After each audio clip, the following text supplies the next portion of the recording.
Hello বন্ধুরা, আশা করি সকলে ভালো আছেন। আমি মালয়েশিয়ার জোহর বারুর তামান ইউনিভার্সিটি এখানে থাকি। আমাদের কোম্পানি এখানেই। আর এই মুহূর্তে আমি দেখাচ্ছি মালয়েশিয়ার রাত্রের দৃশ্য। আমি অবশ্যই কোম্পানির থেকে এখনই বাহির হলাম। এটা আমার ব্রেক সময় ছিল।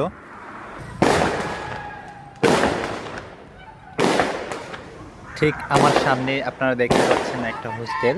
আমি সেখানে যাচ্ছি মালয়েশিয়ান মেনু খেতে। বাট এরকমভাবে দেখতেছি মালয়েশিয়ান কিছু ছেলেরা এরকমভাবে এনজয় করতেছে। সম্ভবত কারণ এটাই হতে পারে যে এদের দেশে ক্রিকেটে হয়তো কেউ এরকমভাবে ওনাদের প্রিয় প্লেয়ার যারা আছেন তারা হয়তো জিতে যাচ্ছে, তাই এই এনজয় করতেছে। দেখুন মালয়েশিয়া এই মুহূর্তে বর্তমান জোহর বারুর অবস্থা। রাস্তার চারদিক কত পরিষ্কার, মনে হচ্ছে না যে এটা রাত, মনে হচ্ছে যে এটা দিন, এরকম লাগতেছে। মালয়েশিয়ার তো আমি কফি খাওয়ার জন্য এসেই গেলাম। ধন্যবাদ আমার সাথে অনেক থাকার সুন্দর। জন্য।